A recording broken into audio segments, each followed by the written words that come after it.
அன்புறவுகளுக்கு வணக்கம். தொகுதி வாரியாக ஒவ்வொரு தொகுதியும் எப்படி இருக்குது, அங்கே யார் யார் போட்டிடுறாங்க, அங்கே யாருக்கான வெற்றி வாய்ப்பு இருக்குது, அந்த தொகுதியில் யார் பெரும்பான்மையாக இருக்கிறாங்க, யார் வெற்றி தோல்வியை தீர்மானிக்கிறாங்க அப்படின்ற பல விஷயங்களை பார்த்துட்டு வரும். அந்த வகையில் இந்த காணொலியில் திருப்பரங்குன்றம் தொகுதியை பற்றி தான் நம்ம பார்க்க போகிறோம். திருப்பரங்குன்றம் கடந்த ஒரு 2-3 மாதமாகவே ஒரு பேசு பொருளாக இருக்கக்கூடிய ஒரு இடமாகவே இருக்குது. திருப்பரங்குன்றத்தை நாங்கள் எப்படியாவது கேட்டு வாங்கி அங்கே போட்டிடுவோம் அப்படின்னு பாஜக பேசிக்கிட்டு இருந்தாங்க. ஆனால் திருப்பரங்குன்றத்தில் இந்த முறை அதிமுக தான் நிற்குது. அதிமுக பாஜக கூட்டணியில் அதிமுக தான் போட்டிடுறாங்க. அங்கே யார் யார் வேட்பாளராக இருக்கிறாங்க அப்படின்றத ஃபஸ்ட்டு பார்த்திக்கலாம். அதிமுகவின் சார்பில் ராஜன் செல்லப்பா அவர்கள் தற்போதைய சட்டமன்ற உறுப்பினர் திருப்பரங்குன்றத்தில் அவர் தான் அங்கு மீண்டும் அதிமுகவின் சார்பில் போட்டியிடுகிறார். அதே போல் கடந்த முறை இங்கே மார்க்சிஸ்ட் கம்யூனிஸ்ட் கட்சி போட்டியிட்டது. ஆனால் இந்த முறை சிபிஐஎம் கிட்ட இருந்து அந்த தொகுதி திமுகவுக்கு போயிடுச்சு. அங்கே திமுகவின் சார்பில் கிருத்திகா தங்கப்பாண்டி அவர்கள் போட்டியிடுகிறார். கிருத்திகா தங்கப்பாண்டி மதுரை தெற்கு மாவட்டத்தினுடைய மகளிர் அணி அமைப்பாளராக இருக்கிறார்.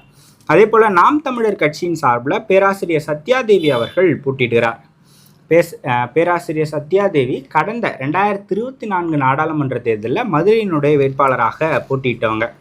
அதே போல் டிவிகேவும் இங்கே ஒரு தெரிந்த முகத்தை தான் நிறுத்தியிருக்கிறாங்க. சிடிஆர் நிர்மல்குமார் அவர்கள் திருப்பரங்குன்றம் தொகுதியினுடைய வேட்பாளராக அறிவிக்கப்பட்டிருக்கிறார்.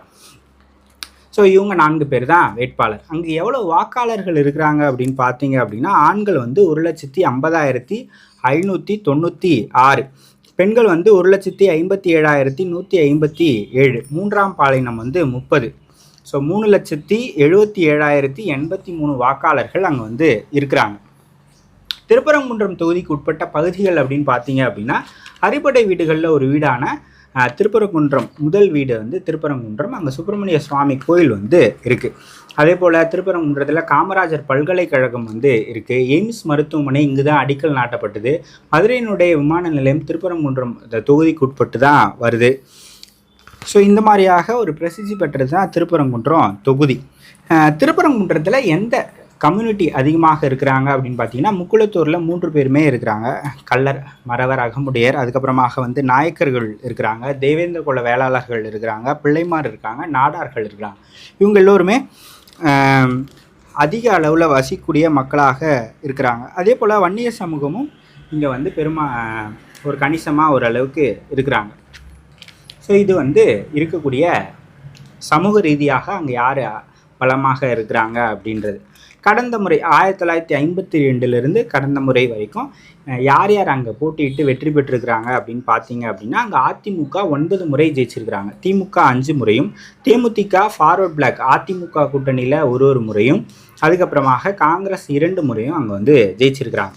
இதில் 2016 to 2019 வரைக்கும் 2 முறை அங்கே இடைத்தேர்தல் வந்தது. 2016 போட்டியிட்டு வெற்றி பெற்றவர் முதல்ல மறைஞ்சிட்டார். அதுக்கப்புறமாக இடைத்தேர்தலில் நின்று போட்டியிட்டவரும் இறந்துட்டார். அதுக்கப்புறம் 2019 நாடாளுமன்ற தேர்தலோடு அங்கே இடைத்தேர்தல் நடந்துச்சு. அப்போ சரவணன் அவர்கள் ஜெயிச்சார். இப்போ அந்த சரவணன் அதிமுகவில் இருக்கிறார், மதுரை வடக்குனுடைய கேண்டிடேட்டாக இருக்கிறார். 2019 அவர் திமுகவின் சார்பில் போட்டியிட்டு வெற்றி பெற்றார். அதன் பிறகு 2021 திருப்பரங்குன்றம் தொகுதி மார்க்சிஸ்ட் கம்யூனிஸ்ட் கட்சிக்கு ஒதுக்கப்பட்டதால் அவர் கட்சியிலிருந்து விலகி பாஜகவுக்கு போனார். பாஜகவில் திருப்பரங்குன்றத்தில் போட்டியிட்டார், அப்புறம் தோல்வி தழுவினார். அதன் பிறகு அதிமுகவுக்கு போனார். இப்போ அதிமுகவில் மதுரை வடக்கு கேண்டிடேட்டாக இருக்கிறார். ஸோ 2021 தேர்தலில் திருப்பரங்குன்றத்தினுடைய ரிசல்ட் எப்படி இருக்குது அப்படின்னு பார்த்தீங்க அப்படின்னா, அங்கே அதிமுக 1,00,000 வாக்குகளை வாங்கினாங்க, 43%. சிபிஐஎம் 74,000 வாக்குகள் தான் வாங்கினாங்க, 31%. 10%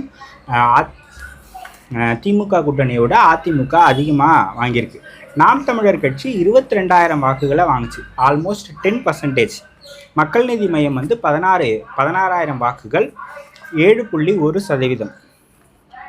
ஸோ ராஜன் செல்லப்பா ஒரு கேண்டிடேட் வைஸ் பார்த்தீங்கன்னாலும் மதுரை அதிமுகவில் செல்வாக்கு பெற்ற நபர். ராஜன் செல்லப்பாவை பற்றி பார்த்தோம் அப்படின்னா, அவர் மதுரையில் மாவட்ட செயலாளராக அதிமுகவில் இருக்கிறார்.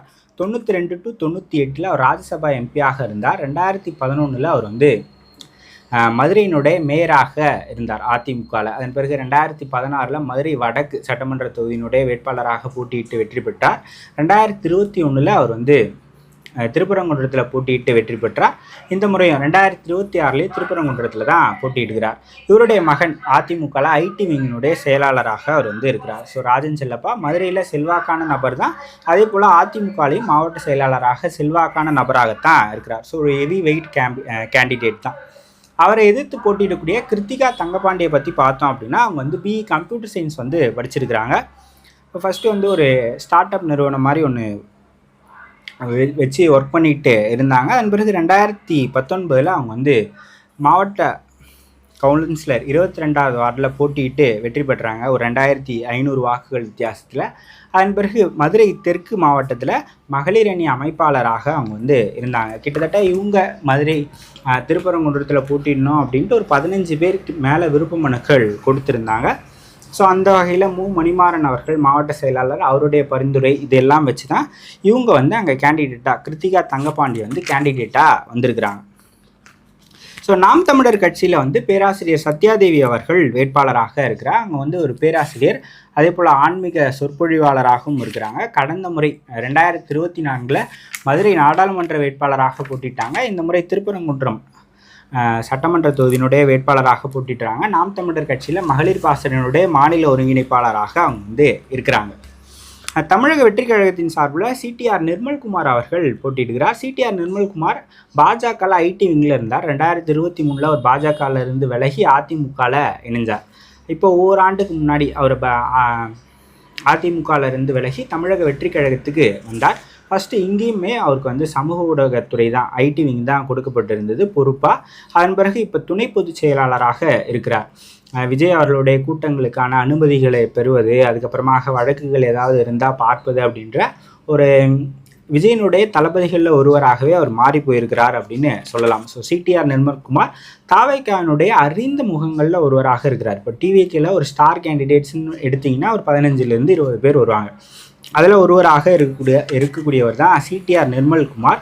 ஸோ ஒரு தாவேக்கா அப்படின்ற புது வரவு வந்த பிறகு யார் வெற்றி பெறுவாங்க, யார் தோல்வி அடைவாங்க அப்படின்றத சொல்லவே முடியாது. ஏன்னா ஒரு 4 பேருமே நீங்கள் என்டிகேவும் இங்கே சாதாரணமாக எடுத்துட முடியாது. கடந்த முறை 22,000 வாக்களை வாங்கியிருக்கிறாங்க. ஆல்மோஸ்ட் வந்து ஒரு 10% ஓட்டு அவங்க ஆல்ரெடி இங்கே ப்ரூவ் பண்ணியிருக்கிறாங்க திருப்பரங்குன்றத்தில். இப்போ டிவிக்கே புதிய வரவு ஒரு நல்ல கேண்டிடேட் தான் நிற்கிறாருன்னும் போது அவரும் ஒரு கணிசமான வாக்குகளை வாங்கக்கூடும்.